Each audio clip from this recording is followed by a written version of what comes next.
is Adam. I'm the community manager for Bitcoinus, and this is Povilas, our business development manager. I'm just gonna ask a few questions for you guys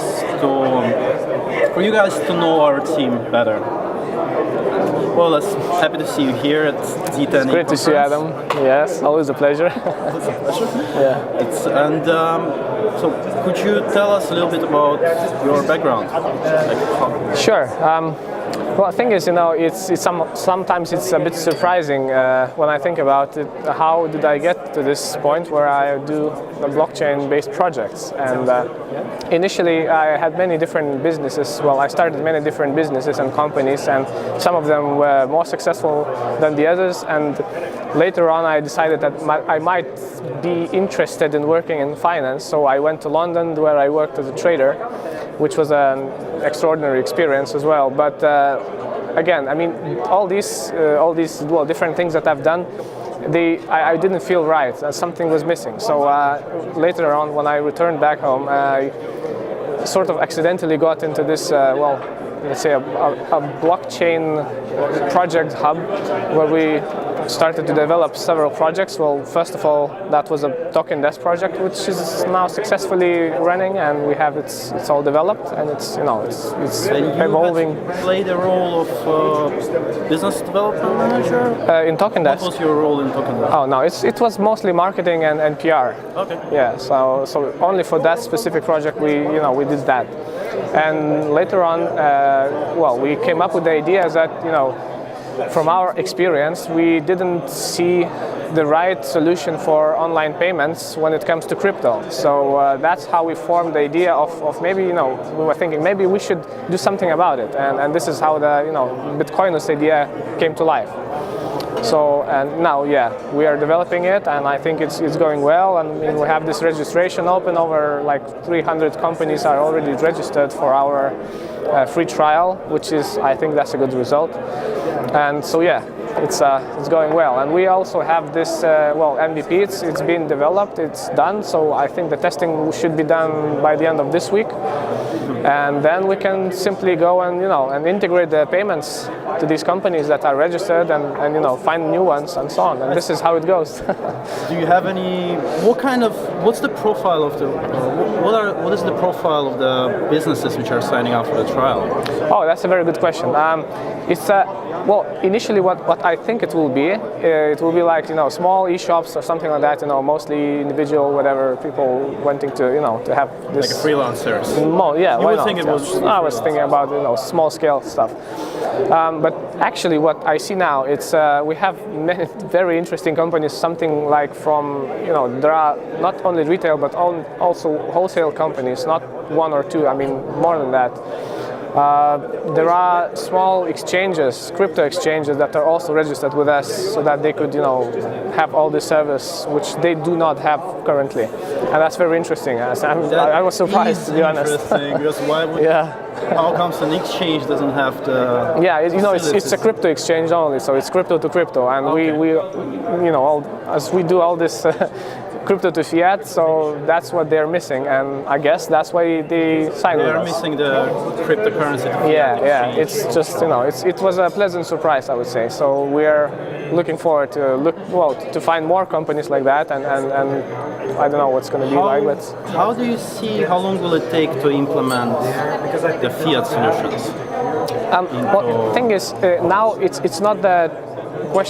This question is not about the technology itself, because the solution has been, it's mostly been done. I mean, we just need to integrate more cryptocurrencies into this working prototype, and then we can start integrating. Well, the thing is, we are now, we will be looking for more human resources, because there will be many companies that needs integration, and it's our team has to grow. So basically, this will be the next step, I would say. You have the way to because obviously crypto to fiat is a pretty difficult thing right now. Yes. So how is it with the regulations? Yeah, it's all good. I mean, we have this sorted out, that. No, but thing is, Well, we have our network of partners who will be transferring, fiat to the bank accounts, and it's not going to be like directly connected. So it won't be a problem to all these, merchants and individuals to have these payments, done in crypto and then converted to fiat. I mean, it's I understand. It's no risk. What do you think about blockchain? About the role of blockchain in the next 10 years? Is that right now everyone has a really high hopes, yes. And there are two sorts of people. Some of them have the hopes above the sky that the blockchain is going to change the world to the point that you won't recognize it anymore, and some people just saying that, well, the hype's going to pass and nothing's going to really change. What role do you think blockchain will take?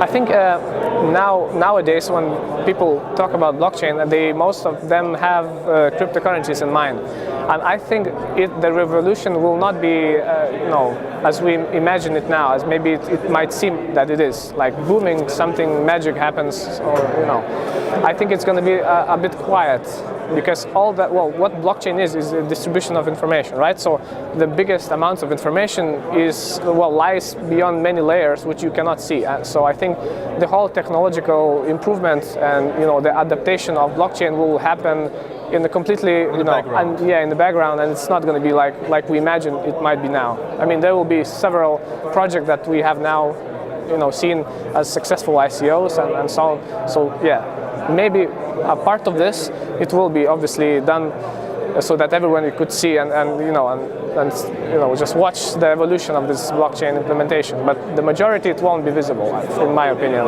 It's just banking systems. I mean, all these kind of very complex solutions, and it's not going to be ICO-based, blockchain implementations. It's going to be just simple technological, evolution. So yeah.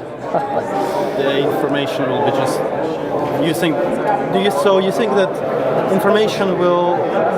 the blockchain will only change the way the information is distributed. It won't really affect our lives.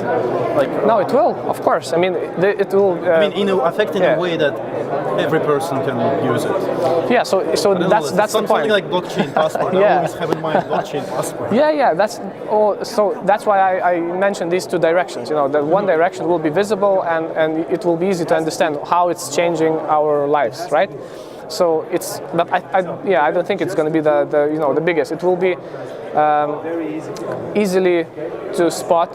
It will be visible, and everybody will speak about it. But like in general terms, it won't count as much as all this background technological advance which will happen. So yeah, but in any case, it's both ways it will still be useful for everybody. From same passport situation, whatever. I dream about blockchain passport. Yeah, well, me too. Why should I care, right? I mean, it's just. Yeah, exactly. Just enter the number. Yeah, we should stop carrying documents anymore. I mean, come on, it's a 21st century. Yeah. So yeah, this is why blockchain should be used for. And so, yeah. What's the thing you like the most about blockchain? What's the most exciting thing about this technology, about this whole movement? Well, I like the transparency, and I like the speed of transactions mostly. Well, when we think about it now, it might be maybe attached to cryptocurrencies more than some other contexts, but still, I mean, it's in general the fact that you cannot simply alter this information without the reason, or without. I mean, it's virtually impossible if you have the fully developed blockchain. Yeah, nobody managed to hack the blockchain. So yeah, so that's as long as it passes thousands of users. Yeah, so I think that's the coolest part anyway. I mean, it's how cool is that? Yeah, you can't crack it. I mean, you can't crack it. So brilliant. So yeah. Awesome.